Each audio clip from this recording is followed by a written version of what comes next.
पीछे देख रहे होंगे आई लव मोहम्मद सल्लल्लाहु अलैहि वसल्लम का ये पोस्टर लगा के तमाम एमआईएम के युवा है, ये एमआईएम को चाहने वाले लोग हैं और साथ ही साथ वो अपने पोस्टर में आई लव मोहम्मद सल्लल्लाहु अलैहि वसल्लम का ये पोस्टर लहरा रहे हैं। और ठीक आप उधर दिखा दीजिए एक बार, वहाँ ठीक ओवैसी साहब की सभा चल रही है और उनके सभा के सामने इस तरह का जो है वो पोस्टर देखने को मिल रहा है। दोस्तों मैं रज़ी अहमद और आप देख रहे हैं वॉइस इंडिया 24/7। इस वक्त आपको बता दें कि एमआईएम के सुप्रीमो बैरिस्टर असदुद्दीन ओवैसी कोठिया में सभा को संबोधित कर रहे हैं और मजलिस के लिए वोट मांगने का काम कर रहे हैं और साथ ही साथ ये भी कह रहे हैं कि हम यहाँ आए हैं लीडरशिप को खड़ी करने के लिए। खास बात यह है कि आप मेरे पीछे देख रहे होंगे आई लव मोहम्मद सल्लल्लाहु अलैहि वसल्लम का ये पोस्टर लगा के तमाम एमआईएम के युवा है, ये एमआईएम को चाहने वाले लोग हैं और साथ ही साथ वो अपने पोस्टर में आई लव मोहम्मद सल्लल्लाहु अलैहि वसल्लम का ये पोस्टर लहरा रहे हैं। और ठीक आप उधर दिखा दीजिए एक बार, वहाँ ठीक ओवैसी साहब की सभा चल रही है और उनके सभा के सामने इस तरह का जो है वो पोस्टर देखने को मिल रहा है। कहाँ से आए हैं आप?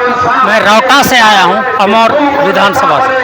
क्या लगता है इस सभा के बाद कुछ फायदा होगा एमआईएम को? इंशाल्लाह बहुत ही फायदा होगा। बहुत फायदा होगा। जी जी, एआईएमआईएम की लहर चल रही है। इंशाल्लाह अवैसी साहब के आने के बाद इंशाल्लाह आंधी चलेगी। आंधी चलेगी। जी जी इंशाल्लाह। तेजस्वी यादव गठबंधन में नहीं ले रहे हैं एमआईएम? गठबंधन में तो कोशिश की, अख्तरुल ईमान साहब ने बहुत कोशिश की, तो अमौर विधानसभा के एमएलए भी हैं, लेकिन आरजेडी वालों ने कोई तवज्जो नहीं दी, महागठबंधन वालों ने कोई तवज्जो नहीं दी।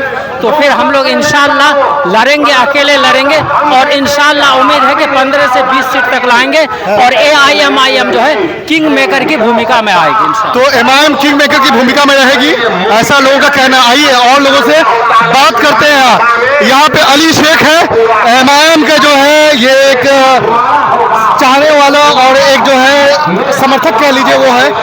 क्या लगता है सभा से फायदा होगा? बिल्कुल फायदा होगा, क्यों नहीं फायदा होगा? फायदा होगा, एकदम फायदा होगा। लेकिन मजलिस इत्तेहादुल मुस्लिमीन गम और गुस्सा के साथ उनसे गठबंधन करने के लिए तैयार है। उन्होंने हमारे 4 विधायकों को पैसे के दम पे खरीद लिया था, फिर भी हम दिल पे पत्थर रख के उनके दरवाजे पे गए और उनसे कहा कि आप हमें गठबंधन में ले लीजिए। जिस तरह आप भाजपा को हराना चाहते हैं उस तरह हम भी इन फिरका परस्त पार्टी भाजपा को हराना चाहते हैं। हमारे साथ और भी यहाँ पे एमआईएम के समर्थक है तबरेज सोनू जी, आइए उनसे बात करते हैं। क्या लगता है ये सभा के बाद जो है एमआईएम का जो है कहीं ना कहीं वो क्या पिकअप पकड़ेगा चुनाव को लेकर?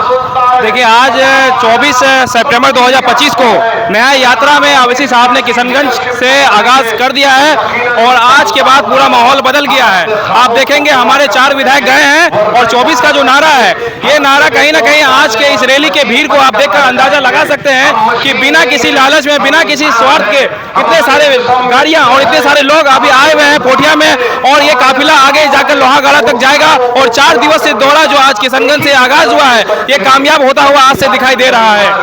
राजद के लोग लगातार तंज कस रहे हैं कि यहाँ आके लीडरशिप की बात करते हैं, लेकिन लीडरशिप कहाँ खड़ी है, युवाओं को मौका नहीं दे रहे हैं।